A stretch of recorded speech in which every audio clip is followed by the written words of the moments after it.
अस्सलाम वालेकुम everyone, welcome back to my channel. Previous video में हमने गैसेस एक्सचेंज देखी थी प्लांट्स में, और आज की वीडियो में हम स्टार्ट करेंगे गैसेस एक्सचेंज इन एनिमल्स के। एनिमल्स में गैसेस एक्सचेंज कैसे होती है। तो लाइक प्लांट्स, एनिमल जो exchange gases with their environment for the respiration process.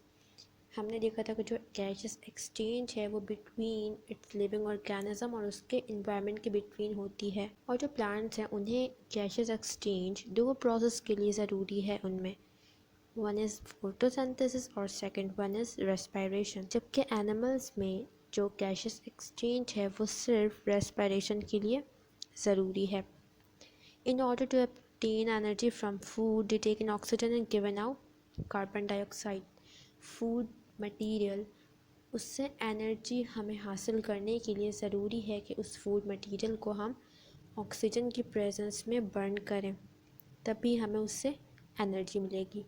इसकी एग्जांपल है, हमने केमिस्ट्री में पढ़ा है कंबस्शन रिएक्शन, कि जब किसी भी ऑर्गेनिक कंपाउंड को बर्न किया जाएगा in the presence of oxygen, तो उसके प्रोडक्ट में हमेशा कार्बन डाइऑक्साइड, वाटर और एनर्जी मिलेगी। कोई भी ऑर्गेनिक कंपाउंड है, उसको बर्न किया जा रहा है ऑक्सीजन के प्रेजेंस में, तो क्या मिलेगा? कार्बन डाइऑक्साइड, वाटर और एनर्जी। तो ये जो ऑक्सीजन है ये कहाँ से आ रही है? ये गैसेस एक्सचेंज के रिज़ल्ट में हमारी बॉडी में एंटर हो रही है as a result of inhalation. और ये जो फूड मटेरियल है ये तो हमने डाइजेस्टिव सिस्टम के चैप्टर में पढ़ा था। इंजेक्शन के थ्रू हमारी बॉडी में फूड मटेरियल आता है। और ये जो कार्बन डाइऑक्साइड है and given out carbon dioxide, ये कार्बन डाइऑक्साइड कहाँ से आ रहा है? ये इसी कंबस्शन रिएक्शन के प्रोडक्ट में बनती है और गैसेस एक्सचेंज के थ्रू ये हमारी बॉडी से एलिमिनेट होती है। तो गैसेस एक्सचेंज में बेसिकली होता क्या है?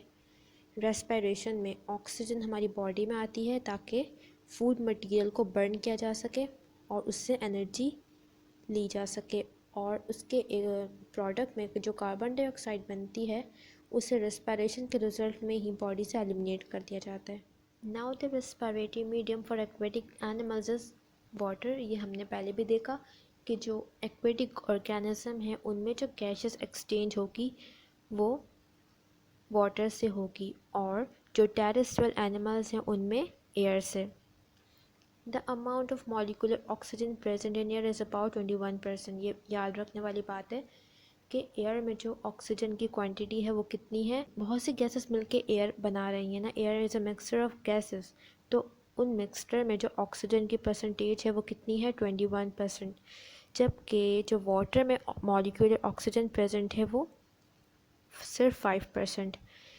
इन order to exchange gases animal have a respiratory surface. अच्छा, गैसेस एक्सचेंज करने के लिए ज़रूरी है कि एनिमल के पास क्या हो? एक रेस्पिरेटरी सरफेस, जिसके थ्रू गैस मॉलिक्यूल मूव कर सकें।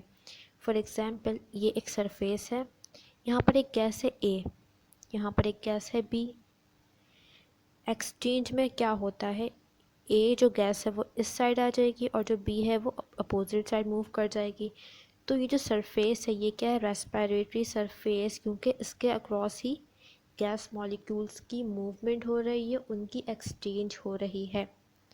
तो ज़रूरी है कि एनिमल के पास एक रेस्पिरेटरी सरफेस हो ताकि उसके थ्रू गैस मॉलिक्यूल्स की मूवमेंट हो सके। In unicellular organism like protozoa, protozoa क्या होते हैं? Unicellular organisms. उनमें जो उनकी प्लाज्मा मेम्ब्रेन है वही as a respiratory surface behave करती है, जबकि जो मल्टी सेलुलर एनिमल्स हैं उनमें उनकी बॉडी सरफेस या फिर कुछ internal surface as a respiratory surface act करता है। तो ये तो एक जनरल सी बात है। इसके अलावा यहाँ पर कुछ प्रॉपर्टीज़ बताई गई है रेस्पिरेटरी सरफेस की, कि रेस्पिरेटरी सरफेस को कैसा होना चाहिए तभी एक्सचेंज हो सकेगी। सबसे पहली जो इसकी प्रॉपर्टी है वो है thin. Respiratory surface should be thin, क्योंकि अगर गैस मॉलिक्यूल्स कितने माइन्यूट पार्टिकल्स हैं, बहुत स्मॉल मॉलिक्यूल्स होते हैं गैस मॉलिक्यूल्स, तो उनके लिए ज़रूरी है कि जो सरफेस है वो कैसी हो? थिन, ताकि ईज़िली गैस मॉलिक्यूल्स क्रॉस कर सकें सरफेस को। इसके अलावा इट शुड बी वेट, उस पर हल्का सा मॉइस्चर होना चाहिए ताकि जो गैस मॉलिक्यूल्स हैं वो एक्वस मीडियम में, जो वाटर है या जो एक्वस सॉल्यूशन है उसमें डिज़ोल्व होकर मूव कर जाएं। इसके अलावा परमिएबल, परमिएबल क्या होता है, वो मेम्ब्रेन की एक प्रॉपर्टी है परमिएबल। कोई मेम्ब्रेन कब परमिएबल होगी, जब वो अलाउ करे सारी चीज़ों को पास होने के लिए, मतलब कि उस मेम्ब्रेन के थ्रू सारी चीज़ें पास हो सकें। तो मेम्ब्रेन कैसी होनी चाहिए, जो रेस्पिरेटरी सरफेस है वो भी परमिएबल होना चाहिए ताकि गैस मॉलिक्यूल्स पास हो सकें। इसके अलावा large in relation to the volume of the body, जो भी वॉल्यूम है उस बॉडी का, जिस ऑर्गेनिज्म की बॉडी का जो वॉल्यूम है उससे ज़्यादा होना चाहिए रेस्पिरेटरी सरफेस को। सो नेक्स्ट है proportion of respiratory surface. It must be sufficiently large enough to exchange gases for all the cells of the body. Respiratory surface को इतना लार्ज होना चाहिए कि उससे जो गैसेस एक्सचेंज हो रही है वो जितने भी सेल्स हैं बॉडी के उन तक गैस पहुंच जाए।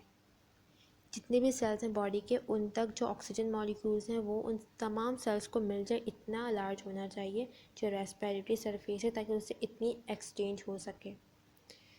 For example the total surface area of the respiratory surface in human is about 20 time to the size of the body.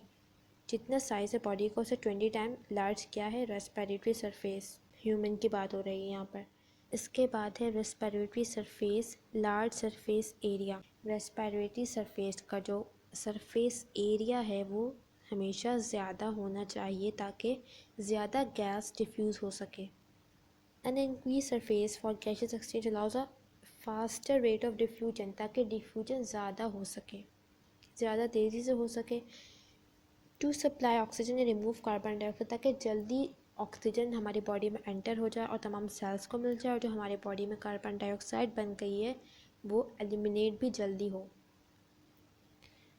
It is also necessary to compensate for the small surface area to volume ratio. Surface area और volume ratio क्या होता है, for example ये एक container है तो इसमें जितनी गैस मॉलिक्यूल्स आ सकेंगे उस गैस का जो वॉल्यूम है वो क्या है, उसका वॉल्यूम।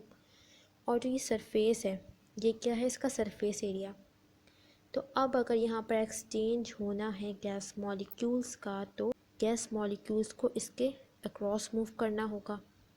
तो फॉर एग्जांपल इसमें 5 लीटर गैस है लेकिन सिर्फ कुछ पार्टिकल्स ही इस सरफेस से कांटेक्ट में आएंगे और क्रॉस करेंगे सरफेस को।